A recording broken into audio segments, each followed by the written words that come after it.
So I am delighted to be here today with Alice Rendell from Edgecombs in Arundel, isn't it? In Sussex.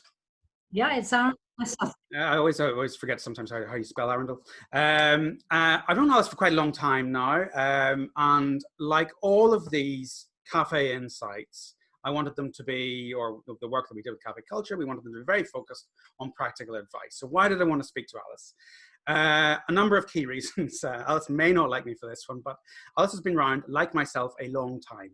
So she's been through the highs and lows of multiple recessions before. And I think that insight is something that is really, really important for lots of people. This is particularly bad, there's no doubt about it, but I think any of us that have been in business for a long time will have seen a lot of those highs and lows before, so Alice has some good context on that. Secondly, Alice is very vertically diversified, to use my kind of business degree term. In other words, they have a very strong tea importing business. They do a lot of tea. In fact, the business started with tea. They have a very strong roasting business, but they also control a lot of the distribution through the online part of their business, which they've been building very strongly over the last couple of years. In fact, the last time I was down, maybe 6 months or a year ago, there's a whole room of people in there essentially just all working online. So Alice has invested heavily in that side of things, and they have a very busy cafe that they've been building for the last couple of years. So Alice really understands all sides of the industry and has a business that's vertically diversified, is growing, and she's also open and very busy at the moment. Okay, so the brand is very strong from that perspective too. It's a conversation that we've had. What Alice now has is this very resilient brand, which means that you have a brand that's much more valuable. And I think that's the key thing with lots of people who are open or who are able to generate revenue. You have this brand that's resilient and therefore more valuable because it can cope with these crises that they might happen in the future. It's a very interesting business as well because there's a very strong non-lip service kind of angle in terms of the environmental focus. So we'll maybe touch on a little bit of that, not massively today, but it is a very strong part of the business. And it's a very strongly people-focused business, which everybody has to be. That sounds flippant. It's not the case for everybody, even though they think that it is. So these are a lot of key factors as to why I wanted to talk to Alice, because the people piece of this, of course, as ever, is huge. So welcome, Alice. So we're going to ignore that piece where we go through the ancient history of what happened at lockdown and all of the panic. Tell me what's going on now, and give me some sort of an indication then, or give everybody some sort of an indication of how the business is split at the moment. Okay, so basically, like a lot of wholesalers, overnight, we lost 70% of our turnover overnight. It was a really difficult time because obviously a lot of our customers we've worked with for years had to just say, look, sorry, Alice, we're closing, see you at the other end. And we had the same dilemma with our own cafe. So look, what do we do? Do we close it? The immediate thing was to say, yes, we must close it. Yes, we must furlough all our staff. But at the same time, we had this roasting business, which is where I call the mothership, where we roast and we blend. It goes to wholesale, it goes to website, it goes to the cafe. So we thought, well, let's just see what's happening. And suddenly overnight, we just spiked. And I think that was just people panic buying. Yeah. But it gave us a bit of courage to say, actually, this is somewhere we can focus our energy on. We can carry on roasting. We've got a load of, tons of green beans to get rid of. And then we thought, well, let's keep the cafe open just for takeaway and see what happens. So it was that stage of, well, the only income streams we can do are the cafe, potentially takeaway, and the website. The wholesale has just gone. And it was a sort of, you're almost forced into it. It's like, okay, here we are. What have we got? Right, we've got that. That's the alley we're going to go up to. But it was also scary because we had all these staff and I had to make some very quick decisions on who we let go, who we stayed. Some people wanted to go, and I get that. Some people were very, very scared. They didn't want to be around. There was a lot of sense of socially distancing. Yeah. Are we safe here? Are we not? And I had to let people make their own judgment call. Others were quite happy to stay. And so we just had to sort of work out, where's the business going to be even in a week's time? Yes. And I sort of remember saying to my husband, Chris, who's very involved in the business, he's roasts and he blends. And I just said, you know, we've had this business for nearly 40 years. I'm not going to let it go down the tubes, basically. Yes, exactly. There's no way. Yes. After all that effort, that blood, sweat and tears, how the hell are we going to keep it going? And it was seriously a case of just, right, what options do we have? And those were the options, the website and the takeaway. And then this little, what we call Edge Mart. So Yes. we've got a business called Edgecombs. And then someone said, well, why don't we sell eggs and flour and bread? Because people need it. They want to come out. And it was a bit of a running joke. No, you know, I just said, look, I never thought we'd be selling eggs at Edgecombs. And it just became a bit of an amusing thing that we could say to people who were coming in looking very worried, very concerned. And we would just say, look, here you go, there's some eggs for you. Yes. Oh, by the way, if you want to have a bag of our coffee, we freshly roasted it. So it was just that way of being able to stay open slowly, but without pushing it down people's throats, because it's a very difficult time. A lot of people were very judgmental about what you should or shouldn't do. And I got that. And I sort of thought, well, you've got to try and be compassionate, because some people have a different view on it. Some people have a bird's eye view of fear because of their own circumstances. Other people are saying, I don't know what the fuss is all about. And so it was trying to sort of navigate those pathways while also trying to survive. So well, also very limited government information in those days. I think they were also panicking. I was thinking they must have thought, what the hell do we do? And the furlough scheme, great though it is, fantastic though it is, I can see is going to be storing up all sorts of issues for the future about how the hell we get out of it. So I do not want to be Rishi Sunak right now. But thank goodness they did it, because it did at least give people stability. It made the boat, you know, instead of going like that, it made the boat just go, okay, here we are, we can plow forward to where no one knew. And I think that was the problem. I think that without us, going too long into, there's no doubt in my mind that there are going to be fundamental furlough issues, and in terms of members of staff not wanting to come back, because actually as the weather gets better, and I know this is already happening with certain folks. So it was great, but as we move into this, so I talk about this in this phase 2 thing before this full lockdown, full lockdown eases. It's been very beneficial, but as I say, the core piece of this whole CaffèInsights piece is about trying to get people revenue back into the economy, VAT being paid, wages being paid, and safely. Totally. I mean, I know that when I had some negative feedback, because I won't deny I didn't, I said, look, we've 25 staff, we've furloughed 10 of them.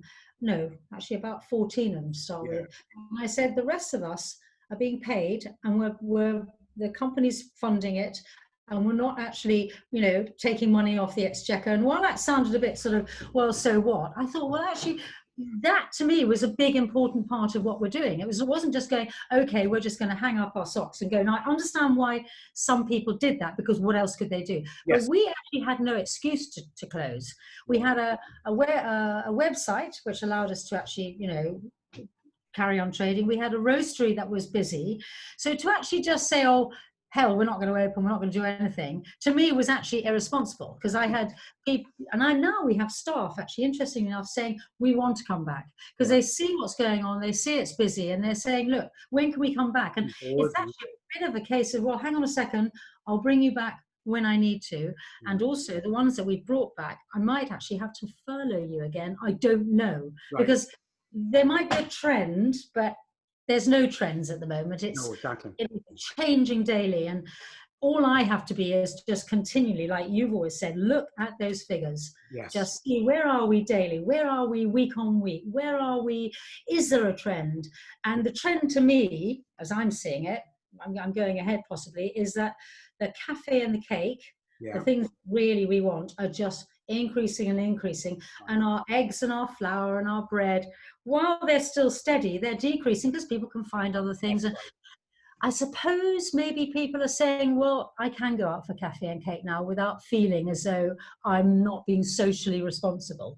I mean, I think this is a really interesting point, because I think a lot of people have done what you did, which is to do that kind of Edge Mart thing. I think you did it particularly well, and we'll put up some pictures. But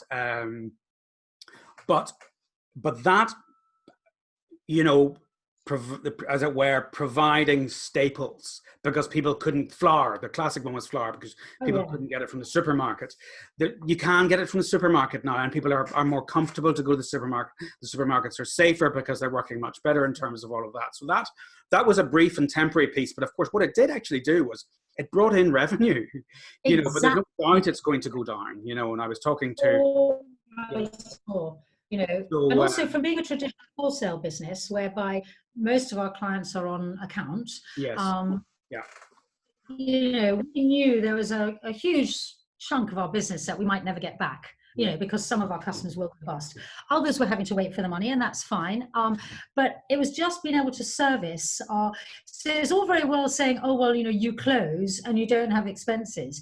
You close and you still continue having to pay the rates and the rent, even if it's less than it was your overdraft facilities if you've got them, your subscription. So to me, all I wanted to do was just bring in the money to be able to carry on paying all of those, to just keep one day ahead, just keep one step ahead, keep going. Well, there's this message that I'm trying to put across at the moment very strongly is the fact that I think that I mean, some people complain, but some people have done badly out of the government help, but there's no doubt some people have done very well. So you get your grant, you get your very low interest bounce back loan with, you know, that was easy. You get your staff furloughed. And I think there's a lot of folk out there. Well, I know there are people out there, not necessarily just even in our industry, who are suddenly, they've got quite a chunk of cash in the bank. And therefore they don't need to think about the repercussions of that. So if they are not looking at that from a cash flow perspective, you know, a lot of that actually is debt. And therefore they don't, you to an extent, and I think, you know, of course, for better or for worse, you were forced into this because if you've got those wholesale clients who can't pay, you need cash. And I think a business like yours, where I know you're running it very strongly through from the figures, it's that relentless looking at the cash flow is what a lot of people aren't doing. And I know I sound like a stuck record about this, but I think people are going to reopen again and not quite realize that actually they needed to try and be as flexible as possible during this phase. Yeah, but they've also had a cushion. I think they've had a cushion. A lot of them have had 25 grand just land into their thing. Some companies are not even making that every year. And it's like, whoa, this is amazing. So that's great. But, you know, that's just a one-off and that's not going to last. To me, the business interruption loan, I think, has been great for me because it has said, well, and I got it. I think everyone's just said, get that money. It's cheap money, yeah. And, you know, use it to grow in whatever way you see, because there's always going to be a hospitality business. It's not going to be as we know it. But for example, down here in Sussex, you're a mile from the sea. I don't care what anyone says, they are going to be down here because they just need to find places where they can stand in safety, outside. Well, the beach and the sea, I'm afraid, are the obvious places. So I think there'll always be businesses where growth is possible. So if you've got that money in the bank and you know that you can pay it over 5 years at 2.5%, I mean, who gets money that cheap? It's a massive opportunity. But of course, there are going to be those who will take it, perhaps not realizing that, you know, in a year's time, they're going to be paying it. How many businesses are going to go bust in the meantime? What's that going to mean for the exchequer? I mean, all of us will pay for this, won't we? This is absolutely my point. This is absolutely my point. And it's exactly as you say, yeah, you are putting money into the exchequer. There are a lot of businesses. I actually know some businesses that have borrowed that money and they know they're going to go bust. Now, as a director in those businesses, you need to be very, very careful of that. And I think perhaps there's a little piece of that that we've discussed a couple of times in these conversations before, that people really need to be careful of, you know, particularly if you want to try and become a director of a business again, you have to behave responsibly. But having said that, you know, there are going to be so many of these out there, businesses going bust, that actually, you know, the repercussions. It will. And I think, you know, who knows what the attitude will be next year, how people will feel, because you can get general sentiment and you can feel how people are. And, you know, 2 months ago it was fear, naked fear. Yes. But even now, first lockdown ending, stage 2 opening again, I see the key thing for anyone is to be able to allay that fear, and if you're a professional business, even if you don't have we have some advantages because we've got a lot of space. We've got a big warehouse and a big sort of terrace where people can stand outside. But even if you don't, I still think with sort of what I call, clever thinking, with sort of imaginative thinking, and you've got a strong business, customers are desperate. They want you to come up with something. They want you to come up with the answers so they can have their caffeine fix. It's as simple as that to me. People desperately miss their coffee. They desperately miss their lovely chocolate brownie. And it's that sort of sense of, it's not just a coffee and a cake. It's that sense of, okay, life's back to normal again. This is what we found when people came to us. They were just going, thank you for giving me a bit of normality in what is a very peculiar world. Just that cup of coffee, lovingly made by someone. Yes, it's in a paper compostable cup. Yes, it's been handed me through a window. No, I can't really stop because I can't, chat. But at least it's given me that sense of, that life is normal. And I think that will just continue to grow in the cafe sector. I think that's absolutely right. I mean, nearly everybody that I've spoken to is open in some form in all sorts of different ways, is talking very similarly like that. There's a lot of very grateful customers, because I think there's a key thing. I was talking to one of my friends last night, and his sister has been in lockdown on her own for 8 weeks. And that she came around for a socially distanced barbecue last night. That's the first social distance thing that she's done. She's on her own. Her business, or what she does, she can't operate. So she's literally sitting in a flat on her own. And I think those people, this mental health piece, those people need to come out and actually have some interaction with somebody. And I think a cafe, that can push themselves to take away and keep that hospitality through, I genuinely think it's a good thing. Well, it's such a simple offer as well. That's the joy. You're not talking about a 3-course meal. You're not talking about complicated, how do you want your pizza? It is, for example, for us, it's a bacon bap and a cup of coffee. Yes. And they can take it and walk away with it and enjoy it somewhere. Not here, we have to be very firm with our customers and just say, look, I know you're used to sitting in this lovely sort of courtyard. I know the sun's shining. I know everyone's smiling and we've got flowers out, but sorry guys, you've got to move on. Yes. And do you know what? To a man, they all go, and a woman, they all go, totally understand, no problem, off we go. But they need to be sort of given that direction, because otherwise people are slightly walking around going, well, what's allowed, what's not allowed. Yeah, I mean, you're absolutely right, and I think this is a really critical point. You sent me quite an amusing email, which is why I'm smirking. But you have to be firm with them. It's probably the gist of what you were saying. But other folk as well are saying the same thing, because there is still some business shaming going on in some of those Facebook community groups, for local community groups. So I think when people are opening up again, you've got to be very, very careful that you don't let people congregate, because it's very easy for somebody to take a picture and put that in one of those groups. And then you have to go in and try and defend yourself. Do you know what, John? I know it sounds silly because we did have a bit of this. And I think I've learned that actually it's very easy in this sort of sensitive environment to take things quite personally. Sure. And I remember my saying to me, he was a real entrepreneur, and he just said, Alice, stop taking it personally. And I would say, I'm not. And they say, yes, you are. And the moment you stop taking it personally, you realize that it's everyone's fear that's creating. And I think if you jump back in again and try and persuade people that you're doing the right thing, is actually almost counterproductive, and almost just saying, look, this is what we do. This is where we are. Might not be for everyone, but and in the long run, I think it just takes so much energy, doesn't it? It does. Fighting back socially. It just drains you of energy. And my view is, I've got precious little energy, and it's got to be focused on the business. Yeah. So your retail sales are dropping a little bit in terms of the Edge Mart. But coffee and cake and the bacon baps, etc., that's all still rising, is it? It's all growing. I mean, I looked at the figures. So obviously in the middle of March is when it all went completely stopped. And from March to now, where we are towards the end of May, it went up a bit of a spike with everyone rushing out to go and get flour and yeast and, fighting over eggs. And then it just slowed down, and we thought, okay, this is just the new normal. It'll be fine. And then from beginning of May, every week it's just gone up and up and up and up. In fact, I sort of can't believe I'm saying this, but with 4 members of staff, as opposed to 8.5, maybe 9 members of staff, we're doing more than we were. And the other thing that I think that if I was going to give advice to anyone is to keep it simple. Yeah. So now instead of 10 different toasties, instead of loads of different sort of ways of offering a vegan option or whatever, we're just saying we've got a bacon bat, we've got a vegan sausage roll, and there's a Scotch egg if you're lucky. And it's a sort of sausage rolls, and they're delicious. They are delicious, actually, but they're made by a fantastic local baker, and we don't pretend to be a kitchen.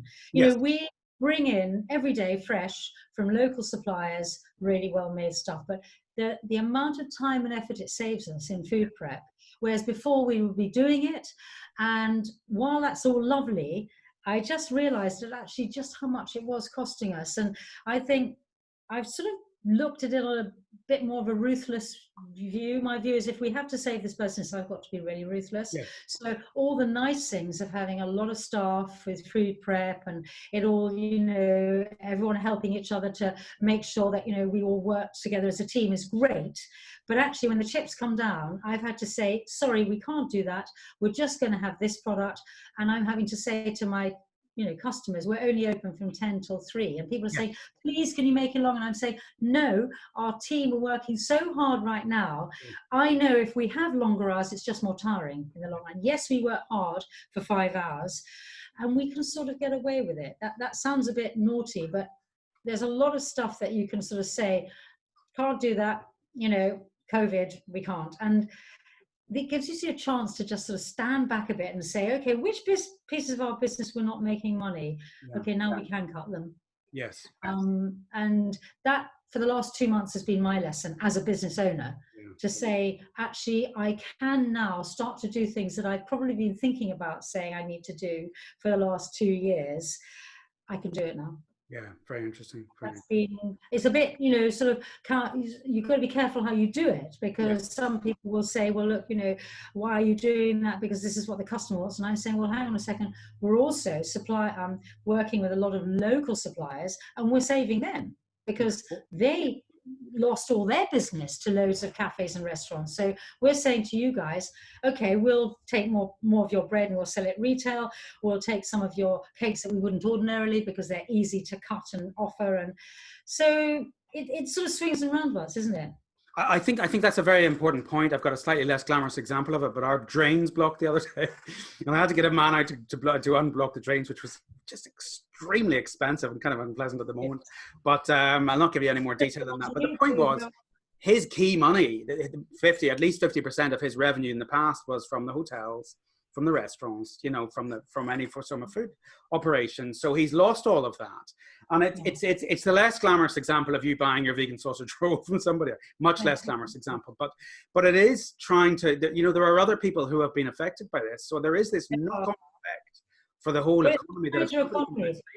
It's good. And aren't there always winners and losers? And I remember someone saying to me, he's actually a surveyor in London. His business, as you can imagine, has just gone dead because no one's buying office space or whatever. And he just said, but you know what? He said there'll be winners and losers, heroes and villains out of this, because there will be people who you'll say, do you know what? You really worked hard to try and help me when I was in a fix. And everyone's being honest with each other, aren't they? Yes, exactly. They're all saying, hey, I'm having a hard time. Can you help? Some guys are going, yeah, we'll do what we can. Others are just sort of, I don't know what it is. It's maybe fear or denial or saying, well, look, the last man off the ship and, well, I'm here and you guys can go to hell. There has been a bit of that, whether you like it or not, and it will happen. But most of the time, I think this local thing has just become a major big deal in people's sort of perception of what they want. Yes. They want to know that someone is helping someone locally. This whole NHS thing, supporting local people, deliveries to the home, all of that is sort of what I call community building. Yes. And are you doing any deliveries? Well, to my shame, not. We did think about it, because we thought, well, we do deliver to all our cafes and restaurants, and we got this big van, but logistically, with all the the whole shop going on, the website, we just thought, do you know what, we're going to make a mess of this. Yeah. And there's nothing worse than not delivering the right product to the right person. What we do is click and collect. Yes. People are coming online and buying our tea and coffee, and we're slowly adding the Edgemark products to it. So, for example, they can come along and order flour in advance, or so that's the only way we can make it work. I think the delivery thing is fantastic, but I can't believe it can last for too long, because I can't understand how people are going to be making a lot of money out of that. No, I think there's a couple of key points there. I think the key point that I keep saying to people is that they've got to be flexible, do what you did, which is what can we do? We've got a certain amount of money going out. This money does have to be paid back, regardless of whether it's 2.5% or whatever. But you've got to see everybody's business is different. You've got to see what you could do. And you took two things that you knew you could do and did that, and then looked at some of the other options, such as delivery, and thought, actually, it's just going to mess the whole thing up. And I think this is the key point. Everybody has to look at their own business differently. There's a menu of options of what people can do now, as opposed to, whenever in July that he decides that we're, hopefully that we've moved past that lockdown, and maybe, with socially distanced tables and so on. But I think it's critical that you actually look at what you can execute on now. Well, to be honest with you, even though we're doing well in the cafe, having lost 70% of our business, we're still on a knife edge. Yes.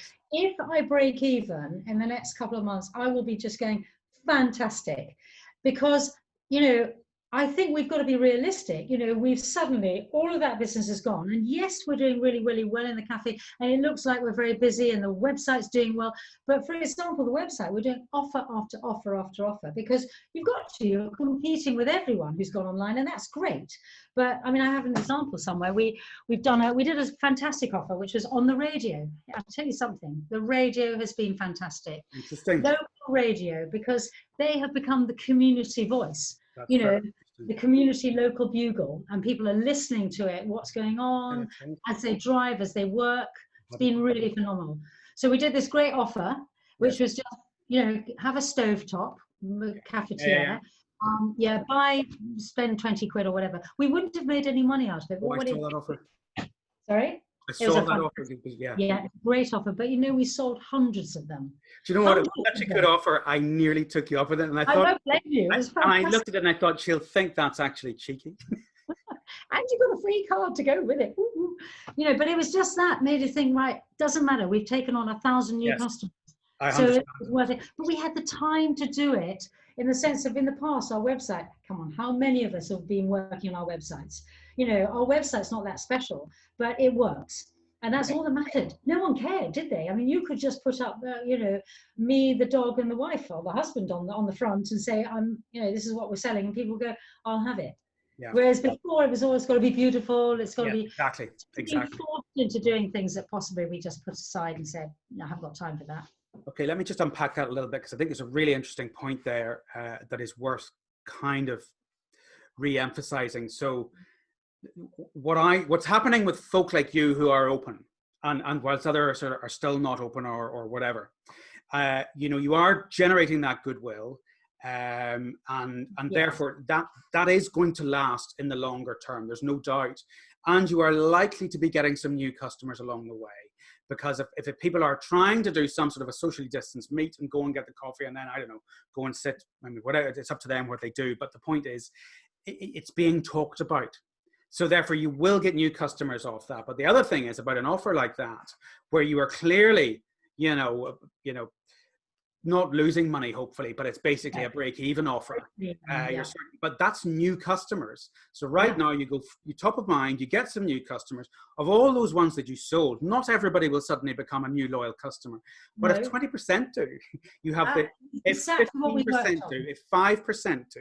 Yeah, and if they don't, then it's our fault. It's our coffee's not good enough. But we are getting repeat orders, and that's the key thing. And we're going to do one on tea as well. Yeah. So, again, because we're wholesalers, we've got a lot of contacts, so I can go to my, tea supplier contact with all the teapots and everything and say, look, guys, what have you got that you need to get rid of?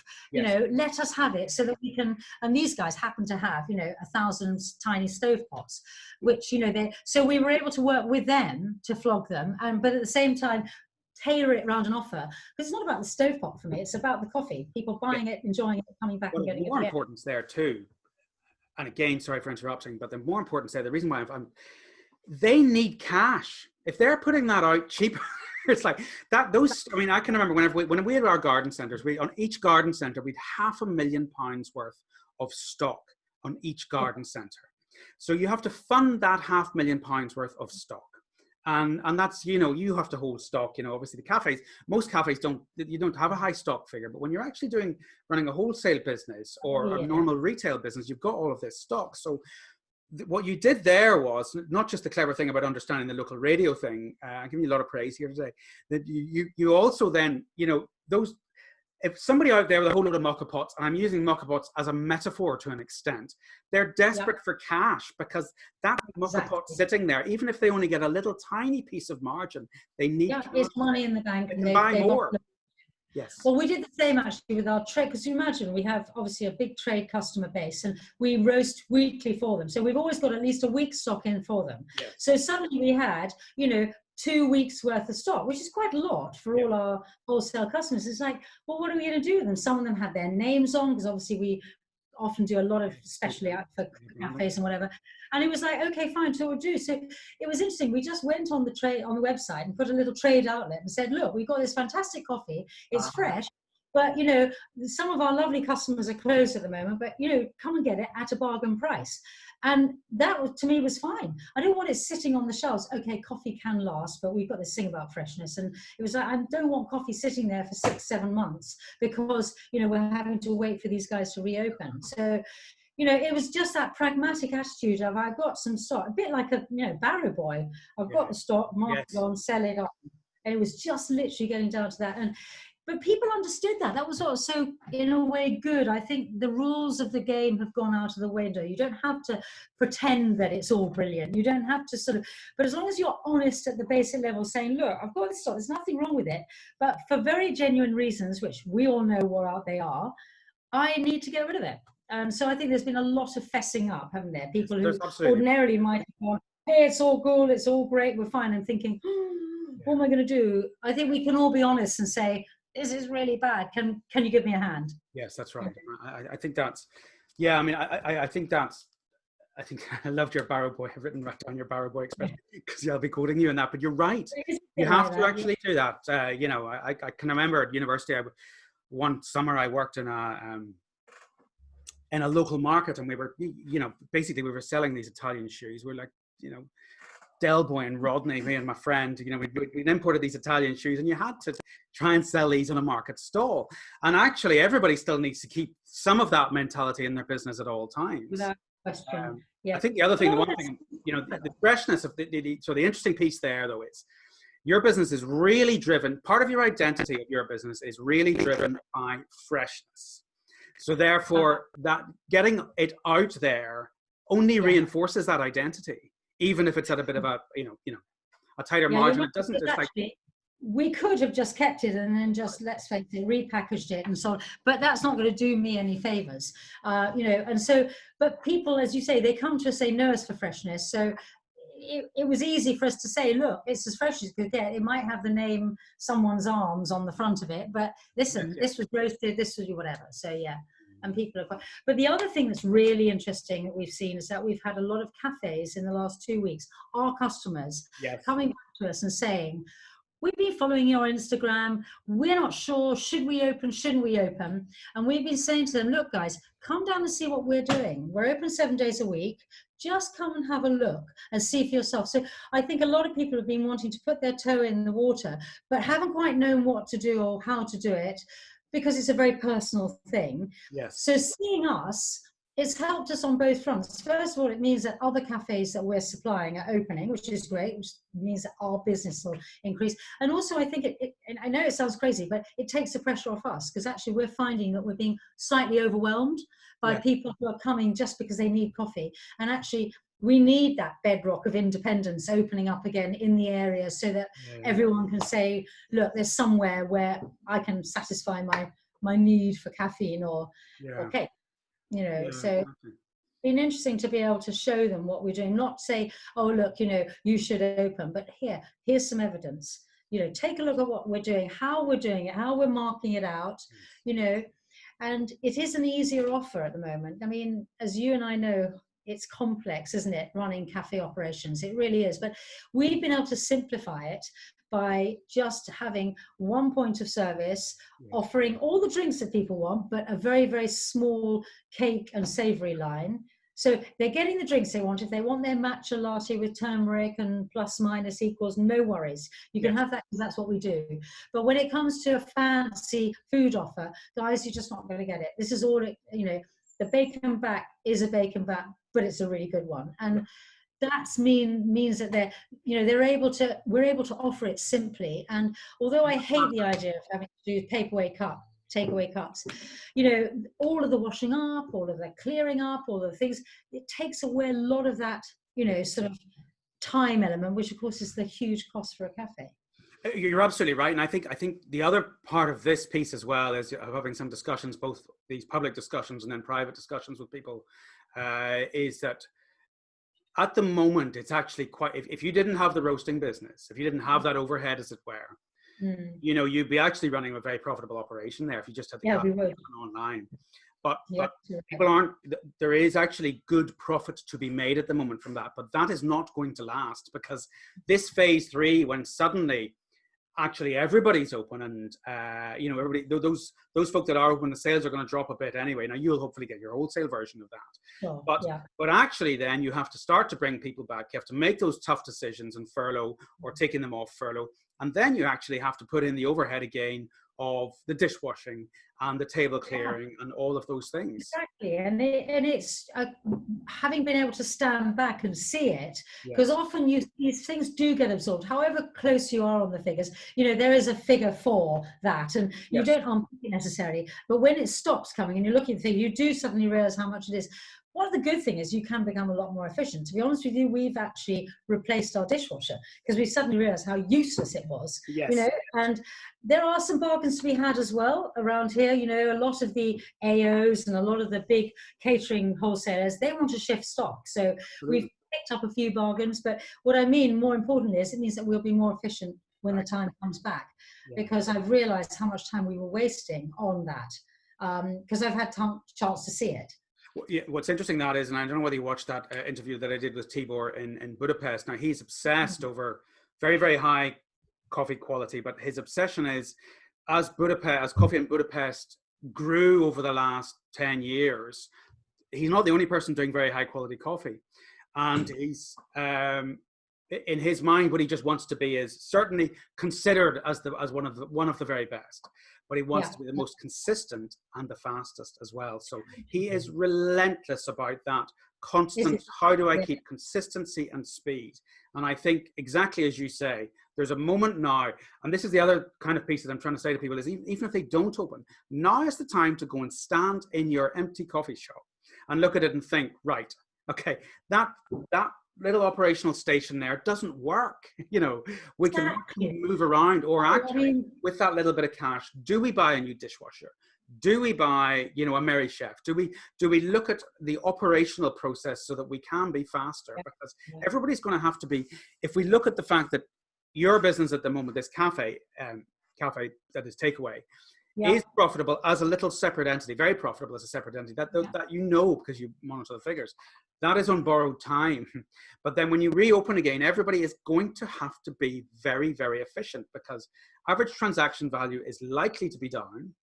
And well, interestingly, sorry to interrupt you there. What I've noticed is that by having the Edge Mart, our average transaction value actually went up, because people came along, and I think a lot of people want to think about, okay, I'm going to go for a coffee and a cake. Maybe that's a bit indulgent.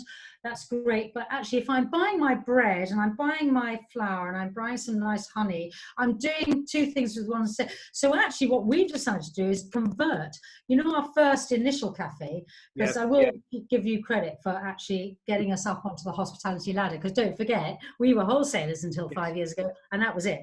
So when you came in and were able to actually pinpoint the key things, which was obviously keep your operational costs low, which was really key, but also average transaction value, it's never been brilliantly high, but it was okay.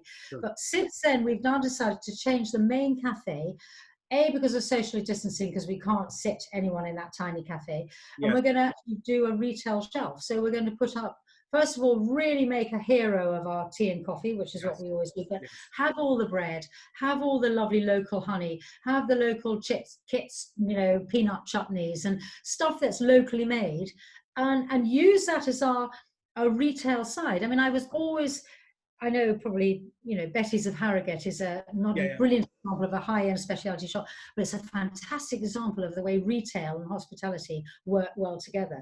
And you always come away with a gift, or you always come away with something like a cake that they've made that you're going to take home with you. And I don't know, I just think that retail cafe concept is a very powerful one. And I think more and more cafes would do well to have just a side show that wasn't just their hospitality. You know, a lot of our customers in the last sort of year have seen what we do on the coffee and tea side and said, do you know what, we really want to sell your beans in our shop, because people will take a bag of beans home with them. So, you know, and we've set them up with the grinder so that they can grind properly, some proper product knowledge. And that's been a nice little earner for them, because it's getting their name, because they'll normally put their name on it. We're quite happy for them to do that, to back into, you know, and people coming back in again. Oh, you can get that lovely coffee and you can buy a bag of coffee. So I just think that retail cafe thing could be quite a powerful concept as time goes on. I think it works very well. From there are two kind of key points I would say. I think that piece for a cafe, whereby they are then also selling, as you say, grinders and coffee and so on. What it does is it reinforces to the customer that you really care about, that we really care about this coffee, that we put a lot of time and effort into it. So there's a benefit that carries on through into the rest of the business without a shadow of a doubt.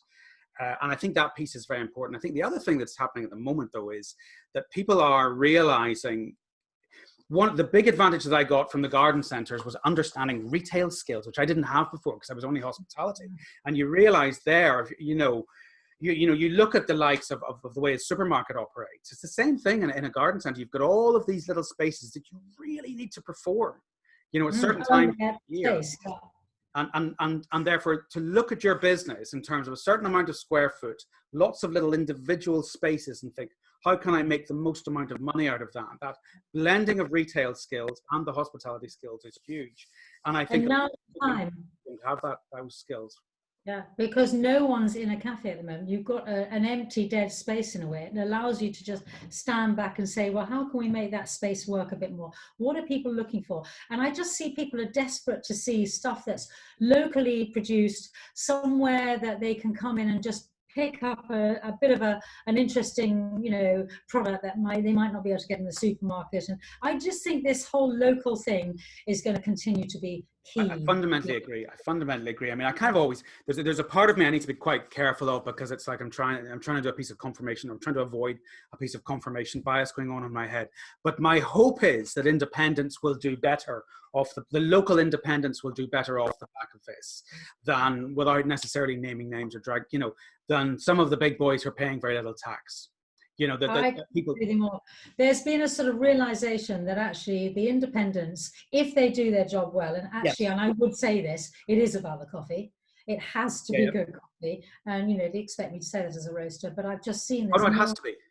People are coming to us who are setting up cafes, and it's not stopping. They're still doing it. They're all, you know, in fact, we're just about to set up another cafe on Littlehampton seafront, which is a little town right on the seafront. Yes, I know. And, you know, so there's still room to do stuff like that.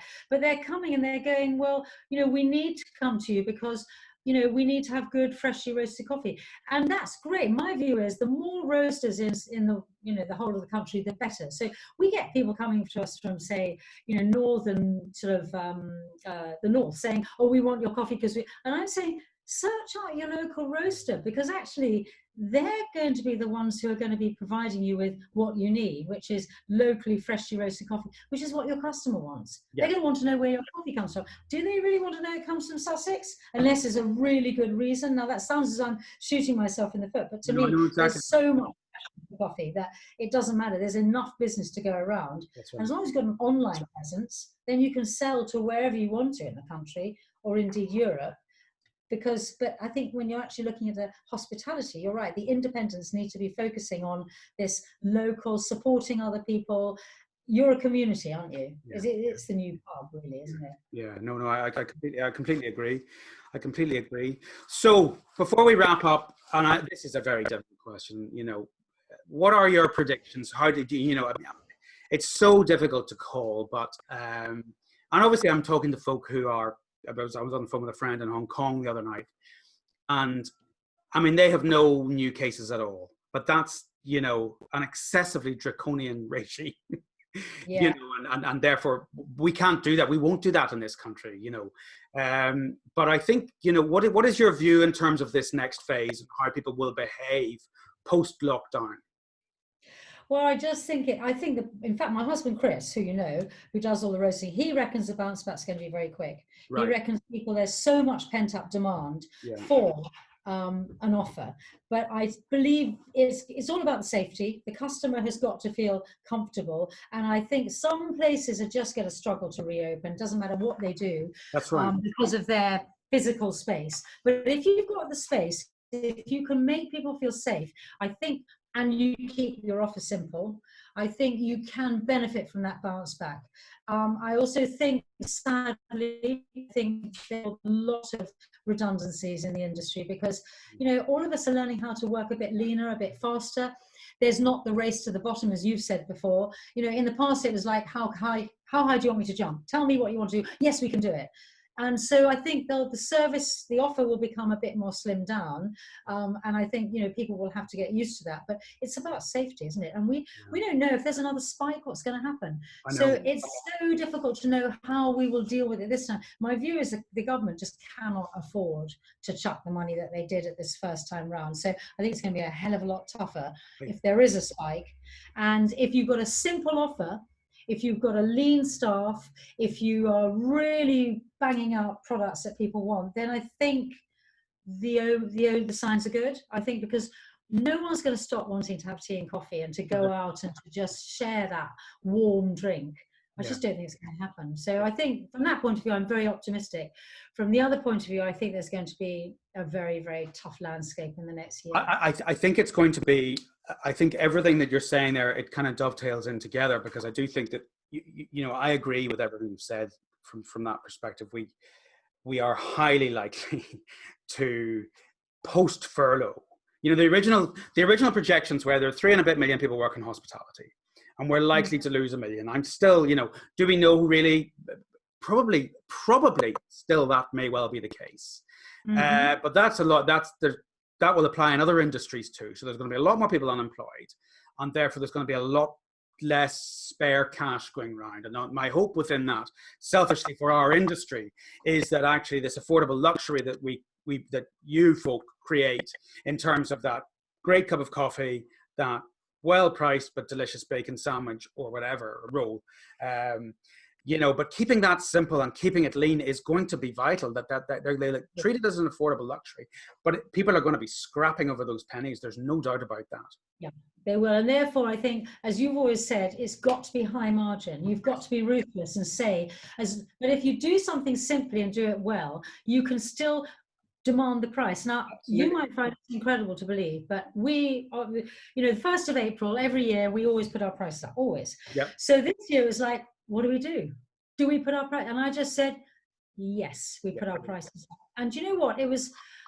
I will be honest with you and say no one complained, because I think they recognize that we made it clear. We said, look, you know, our staff prices are going up, costs are going up. I know most of them are furloughed, but that will. Secondly, we're offering you what we consider to be a really fantastic product. You make your own minds up. If you don't like it, you won't come back. So I think if you're honest with them and you give something really, really good, you need to be ruthless about your margin. You cannot afford to say, oh, I just love this and I really want it to be on the menu, but it's not really going to make me much money and everyone's going to love me for it. You're not going to have a business. That's right. It's got to be something that is, you know, even if it means instead of our 2.5 rashers, we have 2 rashers. Yes. It's still fantastic. And really, does anyone notice the difference? Yeah. There's a sort of a fine line between, yes, they do notice the difference, in which case, no. If they don't notice the difference, that's going to really help our bottom line, which means survival. Yeah. Well, it's interesting because I'm doing a call not long after we finish here with somebody I'm helping to get open again on Friday or Saturday, and Oh, good luck. we're doing that same push in terms of pricing because his pricing was much too cheap to begin with, and the margins were not there. So we've done some quite tough conversations Yeah. over that because he's not making enough money as it is. But yes, he's got to be brave over that pricing or buy better or control portion, all of those things that we've discussed endlessly. But everybody actually really has to do that. It's that lean thing. I've written that down again, you know, because it encompasses so much. Anyway, Well, look. yeah, I suppose it's not being apologetic, is it? It's just saying, Yes, that's this right. is £4.50 and not saying anything. Instead of, this is £4, but it's really good, we really love it, you know. That's Actually, exactly. no, this is what it is. That's right. Fuck you. So, yeah. But again, the caveat that, you know, that it must be great. You know, this But is you're going to love it. You're going to love it. got Yes, to be good. exactly. You know, so look, thank you very much for your time. As ever, a pleasure talking to you. Send my regards to Chris. I hope he's well. I'm sure he is. He's a naturally sunny disposition, isn't he? Yeah, he really is. Yeah, he's the ever optimist. I'm the bad tempered one that says, "Now we've got to look at the figures. Someone's got to do it." But, you know, it's great. We're lucky to have such a great industry. But I think from your point of view, I think being able to see how people are getting on, it is an ever-changing landscape. Yeah, it is, absolutely. Next week it might be very different. You know? Exactly, and that's why I'm trying to do these as much as possible. I agree. Just before they go out, so because it's every day, you know. Yeah, really good. Look, well done. Stay safe. Yes, stay safe. I know we did discuss it earlier on. Yeah. Okay, thanks very much, Alice, and I will see you soon. And thanks for your time. Love to talk to you. Yeah, absolutely. Come see us in sunny Sussex by the sea. I will do. Okay. Bye.